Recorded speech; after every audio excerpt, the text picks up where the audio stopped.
into a brand new edition of HQ Spotlight. You know, our spring sports are coming to a close here with the playoffs. That means it's time for the best time of the year. The NFL is right around the corner, and we've got Pete Prisco's top 100 NFL players. We look forward to this conversation every single year. This year, it's a quarterback taking the top spot.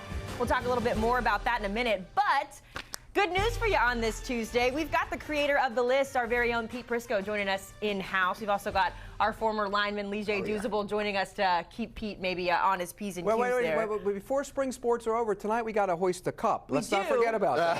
And I was going to get there. The Panthers will be playing for the Stanley Cup final later today. We'll get into that. My co-host, Jacqueline D'Agostino, going to be driving the ship on a lot of that. But Pete, we're here. We're talking about your top 100.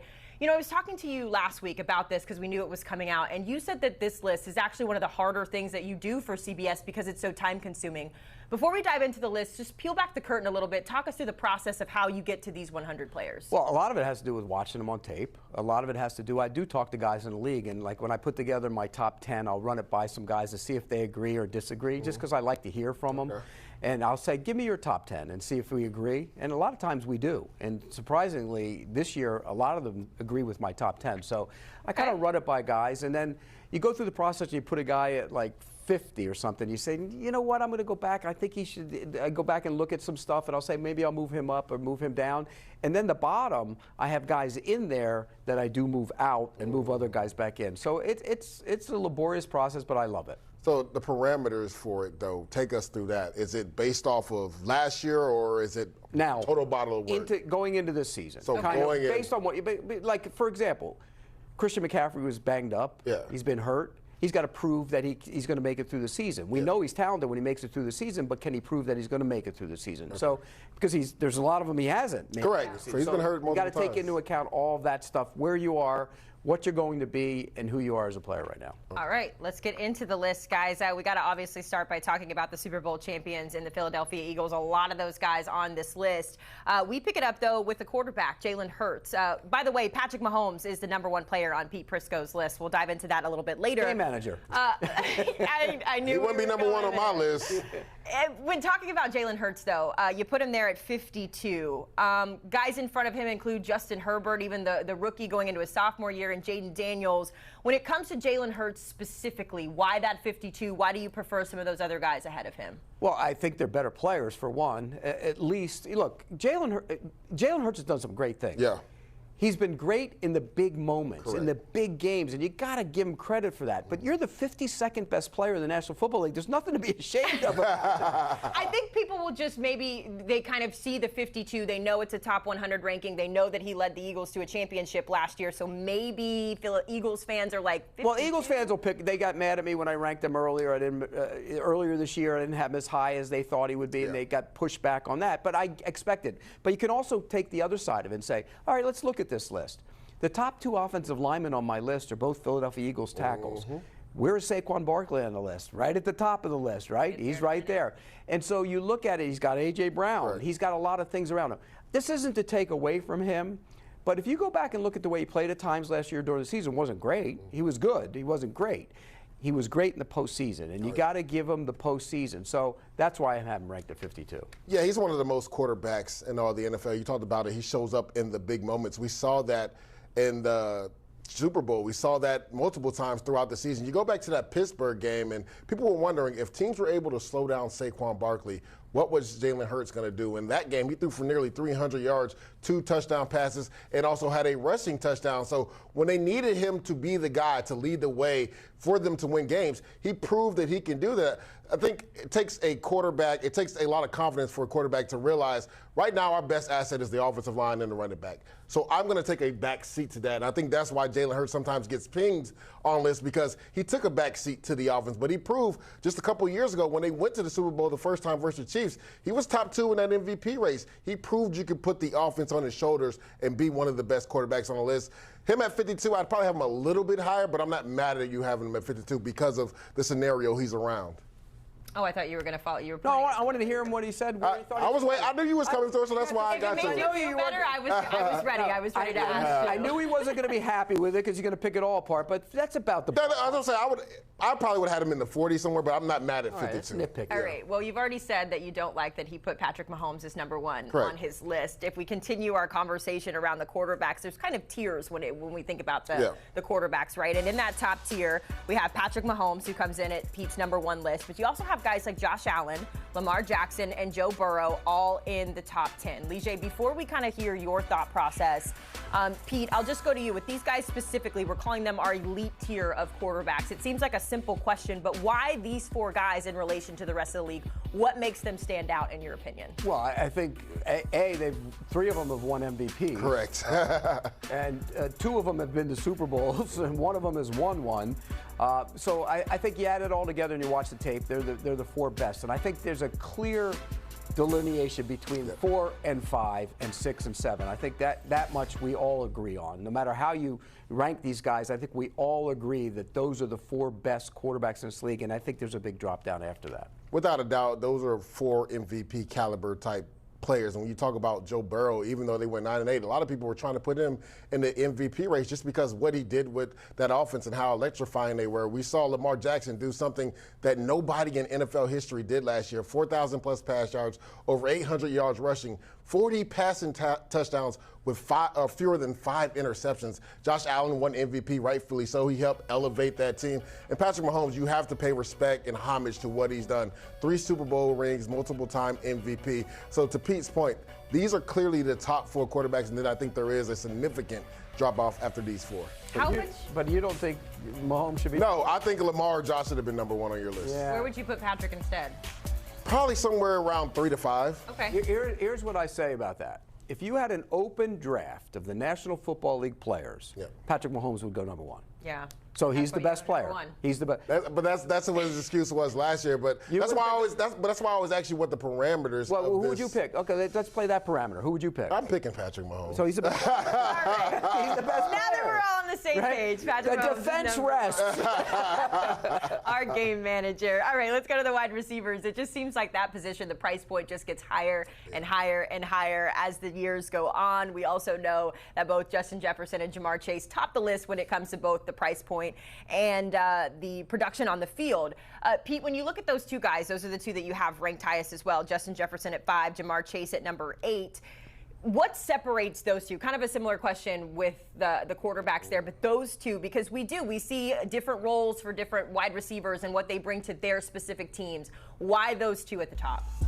Well, I think Jefferson to me is the best in the league, and you know, Chase had a better year last year because in large part because they threw the ball and were forced to throw the ball because their defense was so bad. But he won the Triple Crown. I mean, that's hard to do. So he was more productive than Jefferson. I just think Jefferson's a better player, better route runner, more productive. I think over the course of his career. And again, I go back to always what I say: when you watch the tape, he's a better player. But B, if you ask the players and coaches in the league which one you'd rather have, they'd rather have Jefferson.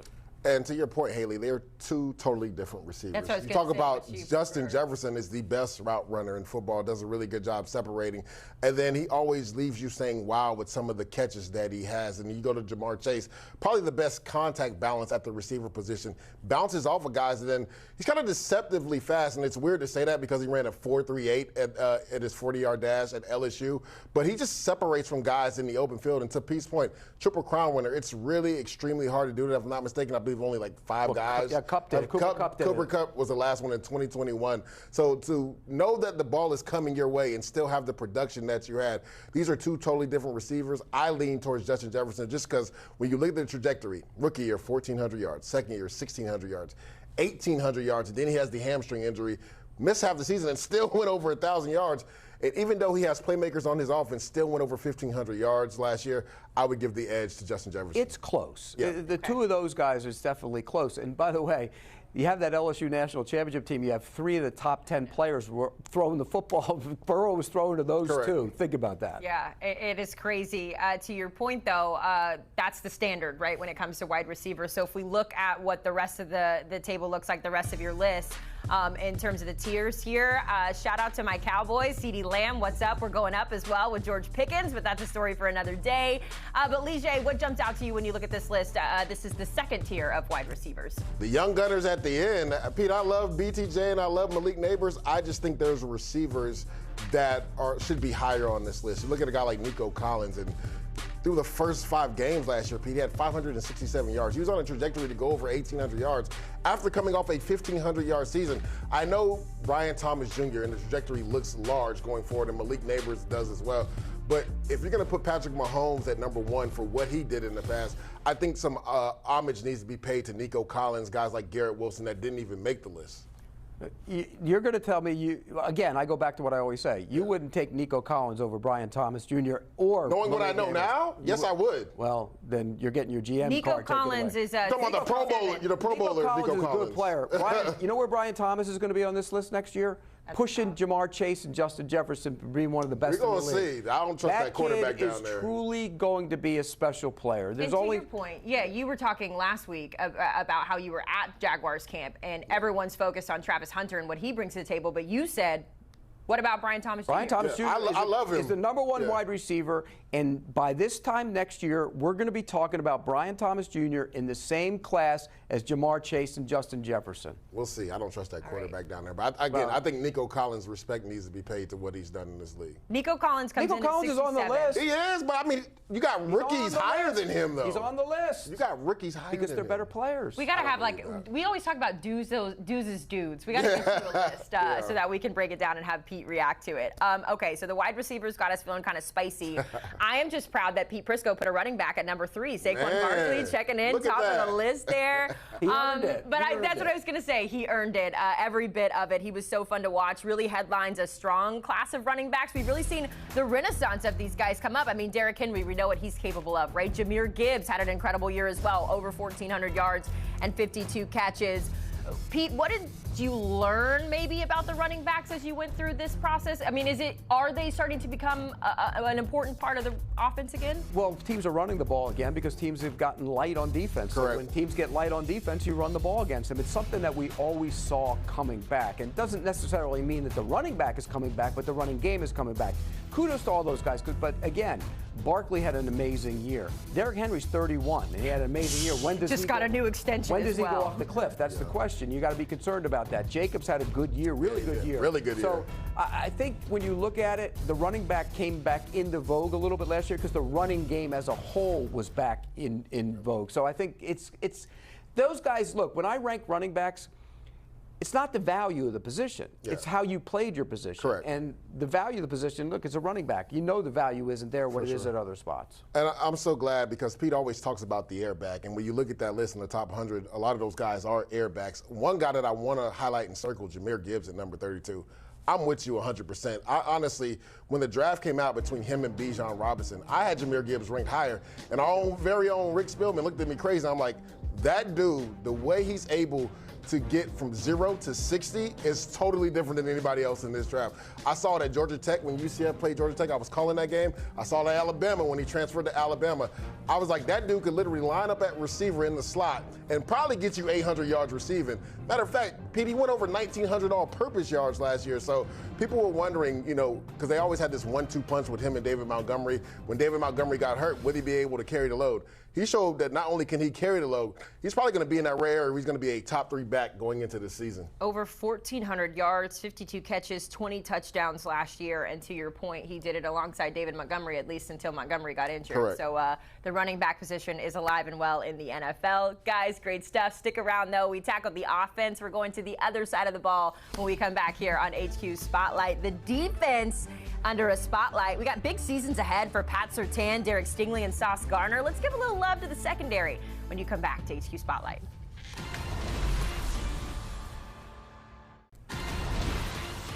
Welcome back to HQ Spotlight here on CBS Sports Network. Taking a look at Pete Prisco's top 100 NFL players ahead of the 2025 season. This is just a peek at the top 10. And we kind of broke down some of these guys in our last segment there, but we're going to show some love to the defense this time around. You notice the number 9 spot, Patrick Surtain II, highlighted there. He's emerged as one of the top cover corners in the league. That's Pete Prisco's words, not mine. He was the Defensive Player of the Year, has a high ceiling there at number 9 on this list. We welcome you back into our studios. We got Pete Prisco with us. We've also got our former defensive lineman in Leger Douzable joining us here, still taking a look at that list for just a few more minutes there. Guys, I want to pick up the conversation with the secondary, right? Because the age-old phrase, defense wins championships, and we got a lot of good guys on this list. The secondary, the DBs, Patrick Surtain, we just saw him there coming in at number 9. It kind of opens up this question mark of who is the best corner in the league. So, Pete, I'll give you first word here. You gave the nod to Pat Surtain. Tell us why. Well, I think when you look at what he did last year, he was the best cover player in the league. And look, there are other good ones. Don't get me wrong. This is a good group of corners in this league right now. But I think Surtain established himself as the best guy.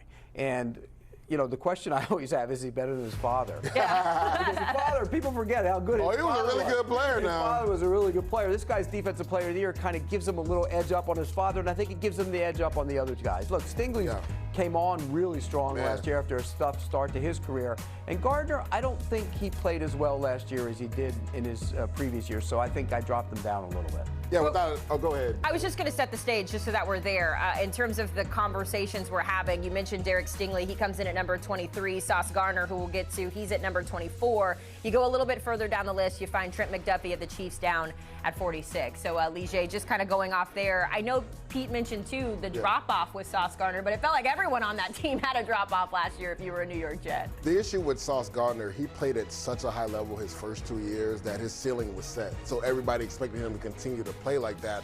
And by, I would say, his terms, he didn't have the productive season that he's accustomed to. Has some issues tackling in the open field that I know he's spoken about. But he still played at a really high level.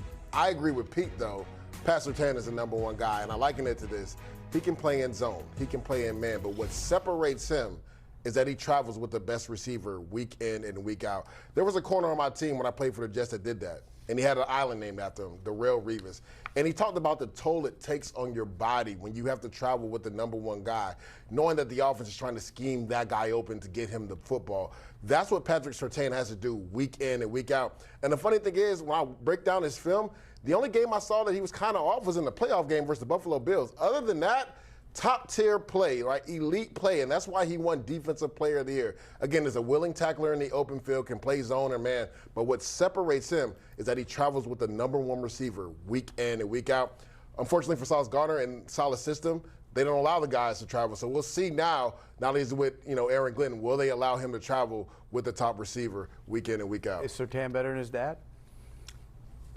It's tough because the body of work, and the funny thing is I actually interviewed just both of them this past weekend, and PS1 gives the nod to PS2 because he won Defensive Player of the Year, and he never did it. And I believe Patrick Surtain Sr. does have an All-Pro to his name. So he was darn PS2, I think the trajectory is going to prove that he's going to be better, but right now I would give it to the Pops because of the longevity and body of work. I would agree. Okay, so we've established that family, though, is Ballers. Dynamite at the position. Ballers. I remember watching Patrick Surtain II at Alabama my last year that I was working in Montgomery, and like the things that he was doing even at the collegiate level, we were like, wow. At the high school level. Well, I wasn't there for that. American Heritage. Dad was his Tyson coach. Campbell from Jacksonville, and who was the other? There was another one who's in the league too. All three of them from the same school. Well, we're excited to see what he can do there out in Denver. Let's pivot the conversation to the edge rushers because I know I was just getting ready to say Leger's specialty here.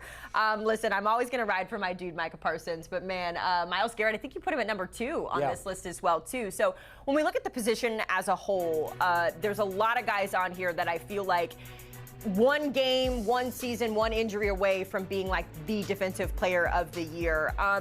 Pete, when you look at this group, when you look at this list, where does Max Crosby fit into all of this? I know that he's not in the top 10. I believe he comes in at 28, but I know when you were writing this article, you said if he was healthy, he could have been Defensive Player of the Year. Yeah, and could be higher on this list if he was healthy. He was banged up last year. That's something you don't expect from Max Crosby because he plays every snap. He plays all the time.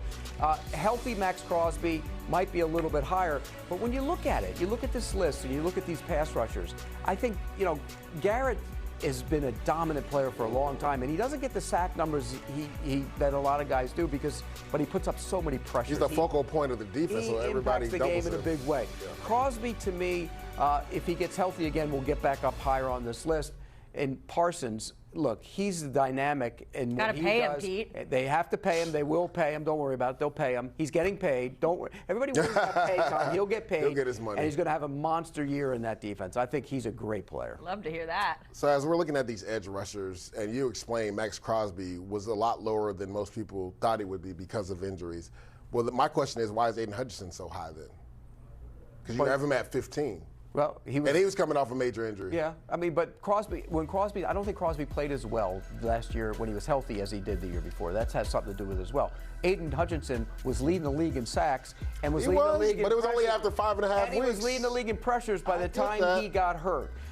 So that's why he's where he is. I think Crosby tailed off just a little bit last year from where he was. He was banged up, though. Yeah, well, I mean, was he banged up all year, or was he banged up at the end of the year and when he didn't play? So that's part of the reason. I think Hutchinson, when healthy, is better than Crosby. But it's close. Don't get me wrong. I was just asking that question because you explained Crosby dropping, and but you kind of didn't punish Aiden Hutchinson for that. And there are other people that fell into that class, like Trent Williams being the dominant player he's been. He didn't play as well when he was healthy last year. And so that's why those guys dropped down a little bit. Yeah, and there was a significant drop-off in terms of the numbers for Max Crosby specifically. He had 7.5 sacks last year. He had 14.5 the year before. I know injuries play a factor and in that. I love the guy. He's one of my all-time favorites. He's a great interviewer as well. I always say how great he is and how he plays every play, which guys don't do. Kudos to him. But last year, he wasn't as good as he was the year before, and he got hurt. To your point, you said earlier, you got to earn your way back like Christian McCaffrey. You have to remind everybody what you're capable of. So we'll see where he enters next year. We do know this year, Dexter Lawrence, bright spot for the Giants. Well, he was a bright spot a year ago for the Giants, but he comes in at number 29. Leger, I want to talk to you about this because kind of feels a little low, maybe that 29 spot. I don't know. How are you feeling as the defensive lineman here in the room? This is extremely low. And I get what Chris Jones has done over the course of his career. Last year only had 5 sacks and wasn't as dominant. Still created some pressure, but Dexter Lawrence is the most feared D tackle in football. And you know why I say that? Because I talked to pro personnel people. I've talked to different corners. I've talked to the players. There's nobody that is feared more at the defensive tackle position than that big dancing bear right there at 340 pounds. You saw that 9+ sacks at that weight. You usually don't have guys that can move as well as Dexter Lawrence. I liken it to this, Pete. There's a clip that went viral of Jason Kelsey when he was at the coin toss with Dexter Lawrence and Brandon Graham. And Brandon Graham is talking so much trash to Dexter Lawrence. He's like, oh, we gonna run right at you, homeboy. They get to the sideline. Jason Kelsey says, hey, BG, stop riling up the guy that I have to block, play in, and play out. Jason Kelsey is going to be a first ballot Hall of Famer. That lets you know Dexter Lawrence is the most feared D tackle in all of football. You would take him over Jalen Carter and Chris Jones?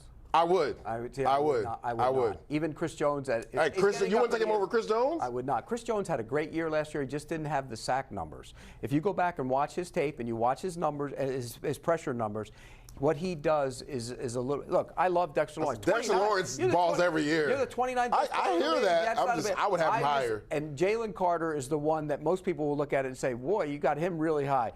What Jalen Carter did at the end of last year. I was going to say, you've been very high on what he did in the postseason. And really turned it on in the postseason. Yeah. I mean, really turned it on. I would say this, just to push back. Dexter Lawrence, I believe, missed 6 games. He did. But people thought he was so good, Haley, that he still made the All-Pro team. Yeah. That lets you know what type of player he is. Yeah. He's a great player, but I wouldn't take him over Chris Jones and Jalen Carter. Yeah, Jalen Carter sits at 17. I don't have where you have Chris Jones. Right behind him. He's right behind him. Okay. Yeah. Okay, right there. So maybe we could move some things around. Leger, though, our next topic, Zach Bond, coming in at number 40. You also take issue with the number there at number 40. I do, because it's a 1-year sample size, and rightfully so, this dude was in the Defensive Player of the Year category. He was an All-Pro. Position change as well. That's important. Yeah, I was that he had a he position played change outside from outside to linebacker. inside. Vic Fangio moved him to inside linebacker, and he really essentially took that defense to another level. But a guy like Frankie Louvu, who didn't even make your top 100, I wouldn't have Zach Bond in front of him just because the body of work and then also the versatility of Frankie Louvu. Let's not forget, Pete, he had 8 sacks for the Commanders last year. Dante Fowler was the guy that led them in sacks with 10+. He's no longer there, so that means he's going to be asked to rush the quarterback even more, plus do everything he does at inside linebacker. So when you talk about projection of what these guys are going into next year, I don't see how you could have Zach Bond ahead of Frankie Louvu. Well, there are some guys in the league, personnel guys I talked to, thought I had Zach Bond too low.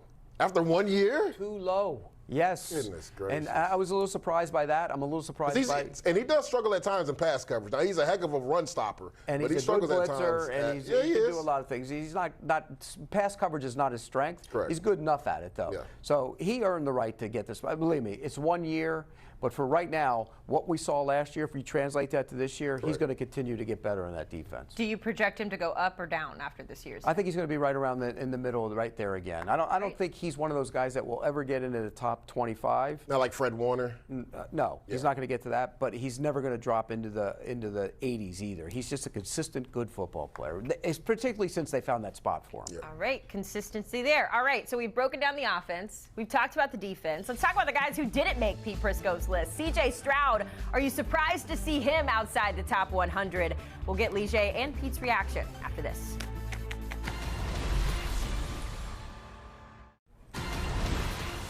Welcome back to HQ Spotlight, continuing to work through Pete Prisco's top 100 names. One of the names you will not see on that list is Texans quarterback CJ Stroud.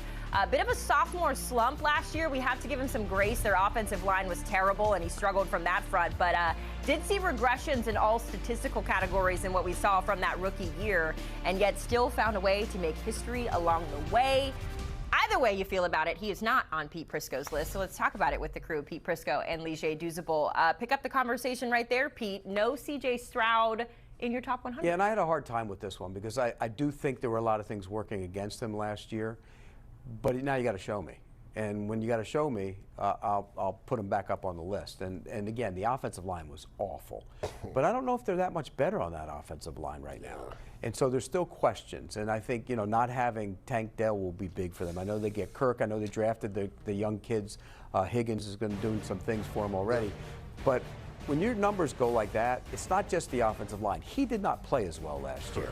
And so that's why I kept him out. And he took a major tumble because I put him at 38 and thought he was going to be higher than that because I really saw as a rookie that there was a lot of talent there and there was going to be a lot of hope, and it went in the opposite direction for him. Yeah, and you see what he's done the last 2 seasons, going back to his rookie year. To Pete's point, that's why people were concerned about Jaden Daniels because he played out of this world. Now people are wondering, is he going to have a sophomore slump like C.J. Stroud had? Now, I won't call it a sophomore slump.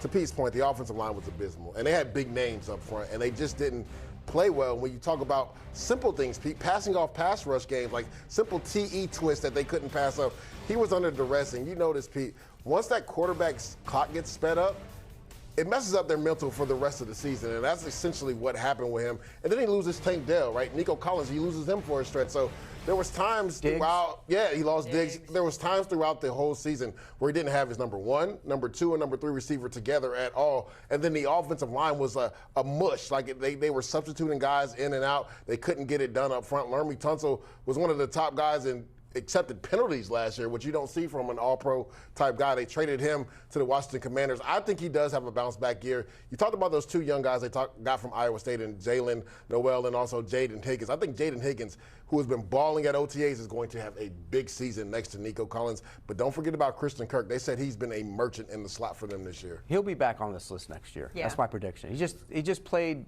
It just was one of those seasons. He wasn't very good. And to that point, that defense, they can ride that defense. That secondary might be the best secondary in all of football. Something that I just real quick want to follow up on that you mentioned is Jaden Daniels. He comes in on your list this year at number 33, very similar to where we saw C.J. Stroud a year ago. I know, again, it's a small sample size, Pete, but are there concerns that we see something similar with Jaden Daniels, or what's your thought process there? No, because he runs more. He runs better. He's got the ability to elude pressure better than what C.J. Stroud could do. So I think that translates to him staying in this spot. Also, you got to give the Commanders credit. They saw that they needed to upgrade their offensive line. So what they did is they got Tunsil, who had penalties, but he's still a really good player. He's an upgrade at left tackle, and they moved the left tackle, the rookie, to left guard. So now you're bigger on that side of the ball. You're bigger and stronger. You want to protect your quarterback. So I do think that they realized they needed to get better to help their quarterback. So I don't think he's going to make the fall. Yeah, without a doubt. I don't think anytime you have JD 5, he's going to have a slump, because you see it right there. All-time rookie ranks, first in wins when you talk about the regular season and postseason. And we talked about this, Pete. There wasn't a quarterback I trusted more throughout the playoffs last year than Jaden Daniels, because when it's sticky, when it's muddy, when it's clutch situations, that's when the kid is at his best. If he feels like he has to score every drive, he'll do that. He did it versus Cincinnati Bengals. He did it versus the Philadelphia Eagles. So I don't see a drop-off. To your point, they got better at the offensive line, so he should feel more comfortable. But his dual threat ability is probably what separates him and C.J. Stroud. All right, let's go to another snub. Depending on how you feel, DK Metcalf, a name that we're so used to being synonymous out in Seattle. Now he's with the Steelers, so not only is that going to take a lot of time to get used to, but Pete, you had your run-in with Steelers fans last year where they were all up in your business on social media. How do you think they feel about their new wide receiver not being on your top 100? Well, they'll probably be ready to tell me I was right about Russell Wilson, so you owe me one, Steeler fans. No, look, he was in at the back. I moved him back out. I had trouble with him. And there's a lot to like about DK Metcalf. His numbers weren't great last year. No. He wasn't the best receiver on his own team last year. And so you wonder where he's going to be now that he's in Pittsburgh. They're a run. We know, even though they got Rodgers, what's the Steelers' identity? They want to run the ball and play good defense. Right. And so where does he fit in that dynamic? So I am a little concerned about him. I put McConkey ahead of him in large part because of where he's going. And what we saw from McConkey late last season, second half of the season, you saw a wide receiver that was beating double coverage and is a guy who can handle double coverage. What do you have, 179 yards in the playoff game against good secondary and a good defense? I think that's why I put McConkey ahead of him, but I had a tough time with DK Metcalf. Yeah, I don't mind you not having him on the list. To your point, Jackson Smith-Njigba was receiver 1 in Seattle, and then a lot of the interceptions Geno had, it was because him and DK Metcalf weren't on the same page. So he gets a new, fresh start in Pittsburgh with Aaron Rodgers. He'll be the true number 1 because, Pete, we don't even know who the number 2 receiver is in Pittsburgh. So the target's going to be a lot for DK Metcalf. So he'll have an opportunity to get back on this list. I don't mind you not keeping him in the top 100.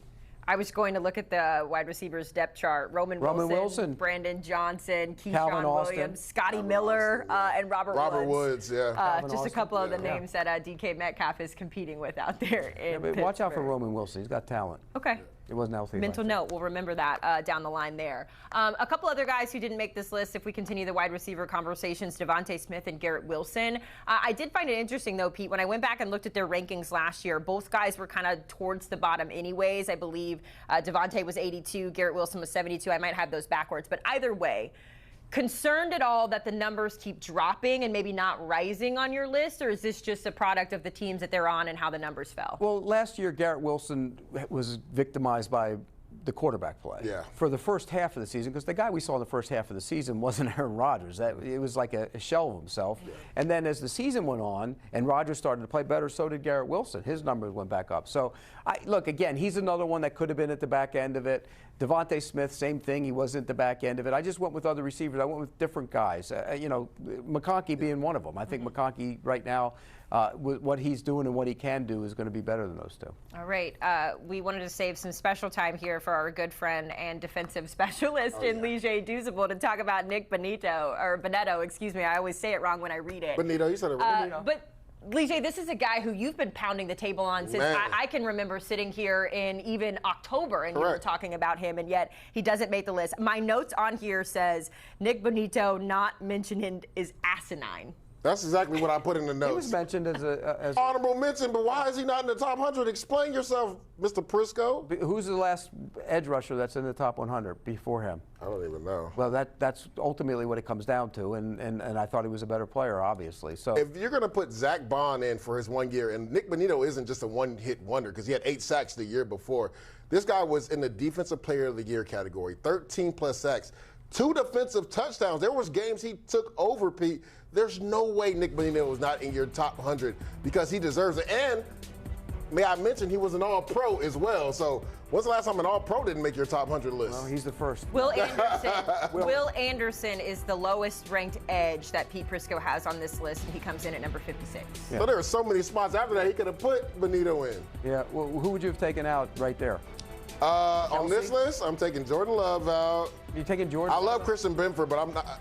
Bonetto's going to be in there before him. Yeah, I don't think so. I love Bucky Irvin, too, but it was 1 year, Pete. Yeah, Bucky Irvin's going to rush. He did have 1,500 all-purpose. He's going to rush for 1,500 yards this year. He might. Yeah. So, I mean, look, the only guys that I considered putting Bonetto in for, and I did consider him, was Kelsey, take him out, but he's still Kelsey, and he's not the same Kelsey, but he caught 90 balls or whatever he did last year, 100 even. Devontae Adams, do you take him out? I mean, he was another guy I considered. Jalen Ramsey, do you take him out? Might take Ramsey. But Jalen Ramsey, when he plays, can still play. But are we going to see that Jalen Ramsey now? We don't even know where he's going to be at Does next anybody year. want him? It's not the play on the field that's always the problem with Jalen Ramsey. He struggled some playing last year. Yeah, he did. Well. Yeah. All right, so that's the list. Like it or not, that is Pete Prisco's list. Leger, I want to kind of give you first word on our final word here. What'd you think of Pete's list? What would you grade it? Well, I've been doing this with Pete for, I believe, 3, maybe 4 years now. And I tell him every year it's extremely hard because I told him I'm going to exercise and do it 1 year because I know before he did the grading of the draft, so now I do that as well. But this top 100, I try to start to do it. It's extremely hard. So I do have to give some kudos to him. And I always ask what the parameters for this list are because is it based off of what happened last year or body of work? And it seems like it's a projection of what that player is going to be in the following year. So it's extremely hard. There was a few disagreements, mainly Patrick Mahomes being number 1 and Nick Bonito not being on this list. But I thought Pete did a solid job. Yeah, I have a hard time with guys like Trent Williams. You know he's coming to the end, or Travis Kelce. They're coming to the end, and yet they're still pretty productive players, but they're not the same players. So where do you drop them down, and how far do you drop down? Eventually, they're dropping out. Correct. It's just a matter of are you ahead of the curve when they drop out? And, would you be surprised if Travis Kelce isn't on the list next year? I wouldn't be surprised. He might be his last year of football this year. Or Trent Williams, he might be in his last year of Correct. football. So you never know. All right. A lot of good things for us to keep our eye on. Patrick Mahomes coming in at Pete Prisco's #1 player ahead of the 2025 season. We will see how it all shakes out in just a couple months. Guys, appreciate the time. Plenty more conversations to be had when it comes to the NFL. You can check out the Pushing the Pile podcast with Kyle Long, Mike Ritter. Both of these guys make appearances on the pod as well. You can scan that QR code right now to listen in.